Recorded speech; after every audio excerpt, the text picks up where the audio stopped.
বাংলাদেশে বর্বরতা কিভাবে হয়েছিল এক এক করে মনে করাবো আজ ঘোষণাপত্রে। দেখাবো ছাত্র আন্দোলনের নামে জঙ্গিপনা।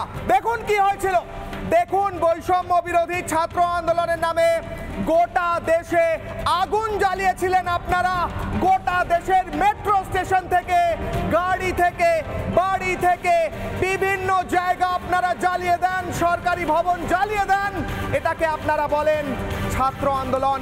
দেখুন কিভাবে দাউ দাউ করে জ্বলছে এয়ারপোর্ট, দেখুন কিভাবে দাউ দাউ করে জ্বলছে মেট্রো স্টেশন। এটা হচ্ছে আপনাদের ছাত্র আন্দোলন হয়েছিল। মনে করুন, হিন্দু বাঙালি মনে করুন, তার সঙ্গে সঙ্গে সমস্ত জাতি সমস্ত ধর্মের বাঙালি মনে করুন। আপনি মুসলিম হতে পারেন, খ্রিস্টান হতে পারেন, হিন্দু হতে পারেন, কিন্তু এই আগুনের ছবি আপনাকেও যেমন জ্বালিয়েছে প্রত্যেক বাঙালির হৃদয়কে জ্বালিয়েছে। পরের ছবি, দাউ দাউ করে জ্বলছে কিভাবে বঙ্গবন্ধু মুজিবুর রহমানের স্ট্যাচু ভেঙে তার মাথায় প্রস্রাব করে দেয় মৌলবাদীরা। সেই ছবি বাঙালি কি করে ভুলবে, বাঙালি কি করে ভুলবে বঙ্গবন্ধুর মুখের ওপর প্রস্রাব করে দেওয়ার ছবি। ছোট লোক, ইতর একটা দেশ, ইতর মৌলবাদীরা সেই কাজ করে এবং সেখানে দাঁড়িয়ে বঙ্গবন্ধুর মুক্তিযোদ্ধাদের অপমান করে। পরের ছবি, ভয়ঙ্কর ছবি উঠে আসে। বঙ্গবন্ধুর ছবিতে, স্ট্যাচুতে জ্বালিয়ে দেওয়া হয়, ভেঙে দেওয়া হয়, প্রস্রাব করা হয়। আগস্ট 5 মনে পড়ছে বাঙালি, এর জন্য প্রাণ দিয়েছিলেন বহু বাঙালি। 30 লক্ষ বাঙালির প্রাণ গিয়েছিল বঙ্গবন্ধুকে আজ এই অবস্থা করে বাংলাদেশের মৌলবাদীরা। বঙ্গবন্ধুর বাড়ি জ্বালিয়ে দেওয়া হয়, দাউ দাউ করে আগুন ধরিয়ে দেওয়া হয় বঙ্গবন্ধুর বাড়িতে। পরের ছবি দেখাবো এবং তার সঙ্গে সঙ্গে পরের স্লাইড। বঙ্গবন্ধুকে অপমান করার পর হাসিনার দেশত্যাগ, কিভাবে এক প্রকারের মৌলবাদীদের হাত থেকে প্রাণ বাঁচাতে হাসিনাকে দেশত্যাগ করতে হয়। তাকে কে স্থান দেয়? হাসিনা কোন ধর্মের অনুসারী? ইসলাম। কোনো ইসলাম দেশ তাকে স্থান দেয়? স্থান দেয় হচ্ছে ভারত, যে গোটা বিশ্বের বন্ধু, গোটা বিশ্বের আশ্রয়দাতা। হাসিনাকে পালিয়ে যেতে হয়, দেশত্যাগ করতে হয়। পরে স্লাইড, মনে করে দেখুন, এইটা হচ্ছে ঘোষণাপত্র। মনে করাচ্ছি কিভাবে বাংলাদেশ ডুবে যায় গভীর অন্ধকারে। ইউনুসের ক্ষমতা দখল, এই সুবিধাবাদী ইউনুস, মৌলবাদী ইউনুস একদিনের মধ্যে নাকি এসে প্রধান উপদেষ্টা হয়ে দাঁড়ায়। সবটাই কি প্ল্যান নয়? পুরোটা প্ল্যান। বুঝুন, ভাবুন, আজ বছরের শেষ ডিবেটে এসে ভাবুন। পরের স্লাইড, কারাগারে লুট এবং জঙ্গি মুক্তি করা হয়। ইউনুস ক্ষমতা দখল করার পরেই হঠাৎ করে প্রতিটা কারাগারে লুট হতে থাকে এবং জঙ্গিদের মুক্ত করা হয়। সেই ছবি, গোটা কারাগার লুট করে জঙ্গিদের মুক্ত করা হয় এবং পর পর জঙ্গিদের মুক্ত করা হয় যারা ভারত বিরোধী কাজ করে। কেন কেন কেন মোহাম্মদ ইউনুস, মৌলবাদী ইউনুস কেন? কেউ বুঝতে পারছে না। আজ বাঙালি ভাবুন। পরের স্লাইড, হিন্দু খুন, ধর্ষণ, ভাঙচুর, হিন্দুদের বাড়িতে হিন্দুদের খুন করা হয়, ধর্ষণ করা হয়, হিন্দুদের বাড়ি ভাঙচুর করা হয়। দেখুন, আজ বাঙালি হিন্দু এপার বাংলার প্রাণ কাঁদে। আজ ওপার বাংলার বাঙালি হিন্দুরা আপনারা লড়াই করছেন, কিন্তু আজ গোটা বিশ্বের বাঙালি হিন্দুরা এই ছবি দেখে কি প্রাণ কাঁদে। যাদের মাথায় শিখা, যাদের মাথায় শিখা, যাদের পরনে পইতে, তাদেরকে বেছে বেছে খুন করা হয়, জ্বালিয়ে দেওয়া হয়। প্রতিটা খবর রিপাবলিক বাংলায় আমরা দেখাই। পরের স্লাইড, হিন্দুদের সম্পত্তিতে আগুন দেওয়া হয়, লুট করা হয় তাদের দোকানপাট। একের পর এক ছবি আমরা দেখাই কিভাবে হিন্দুদের সম্পত্তি লুট করা হয়, তাদের দোকানে আগুন দেওয়া হয়, তাদের বাড়িতে আগুন দেওয়া হয়। প্রতিটা ডেট, প্রতিটা লোকেশন, প্রতিটা জায়গা আমরা তুলে ধরি। পরের স্লাইড, ইসকনে মৌলবাদী হামলা চালানো হয়। প্রথম হচ্ছে মেহেরপুর ইসকন।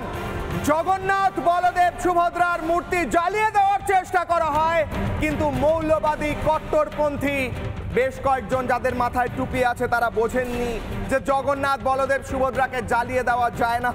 মূর্খ, জ্বালিয়ে দেওয়া যায় না, গোটা মন্দির পুড়ে যায়, জগন্নাথ অক্ষত থাকেন, কিন্তু এই লক্ষ্মীনারায়ণের বিগ্রহ তারপরে আবারও হামলা হয় ঢাকায় একটি নামহট্টতে, সেখানে লক্ষ্মীনারায়ণের বিগ্রহ সহ গোটা মন্দির জ্বালিয়ে দেওয়া হয়। এই বিগ্রহকে আমরা পুজো করি, এই বিগ্রহের সামনে আমরা মাথা ঝুঁকিয়ে নমস্কার করি, সেই বিগ্রহকে আপনারা জ্বালিয়ে দিয়েছেন।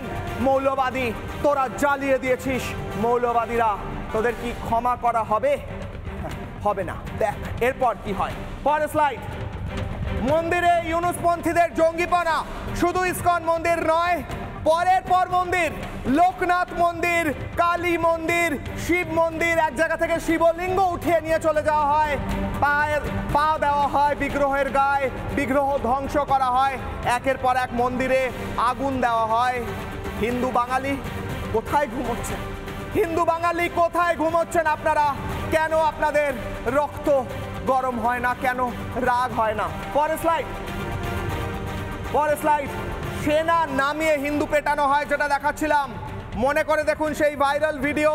সেনা নামিয়ে হাজারি গলিতে, মনে করে দেখুন সেই গলি, সেনাবাহিনী ঢুকছে, হিন্দুদের ওপর লাঠিচার্জ, মারধর, একজন হিন্দু যুবকের মৃত্যুর খবর পাওয়া যায়। ইউনুস সেনা তাদেরকে এইভাবে পিটিয়ে মারে ডিসেম্বরের 4 তারিখ, মনে করে দেখুন। এবং সেনাবাহিনী গিয়ে সেখানে সিসিটিভি ফুটেজ ধ্বংস করে, সিসিটিভি ভেঙে দেয়। কি ভেবেছেন রিপাবলিক বাংলা ভুলে গেছে? না, আমরা ভুলিনি, ভুলতে দেব না, তাই আমরা মনে করাচ্ছি বাঙালি, এবার তো জাগুন। পরের স্লাইড। চিন্ময় প্রভুর গ্রেফতারি, এরপরেই নভেম্বরের 26 তারিখ 25 তারিখ গ্রেফতার হন চিন্ময় কৃষ্ণ প্রভু। তাকে গ্রেফতার করা হয় এয়ারপোর্ট থেকে, তাকে জোর করে মিথ্যে মামলা দিয়ে ধরে নিয়ে গিয়ে তাকে জেলে রাখা হয়।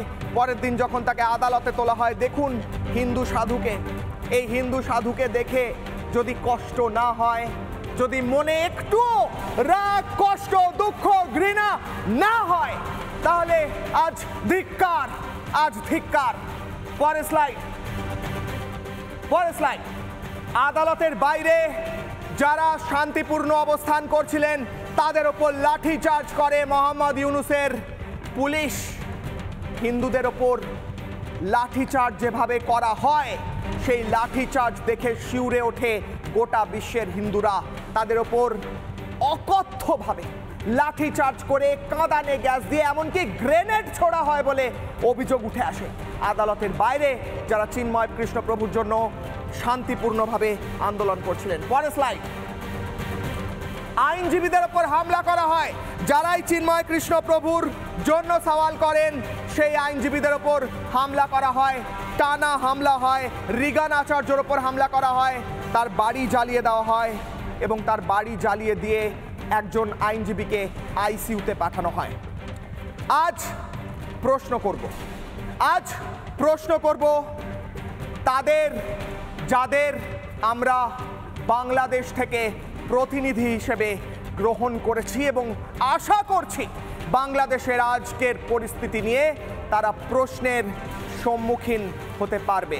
নানা ধরনের কন্টেন্ট দেখার জন্য লাইক করুন, শেয়ার করুন আমাদের ফেসবুক পেজ, সাবস্ক্রাইব করুন আমাদের ইউটিউব চ্যানেল। পাশাপাশি অন্যান্য ব্রেকিং নিউজের জন্য অবশ্যই চোখ রাখুন রিপাবলিক বাংলায়।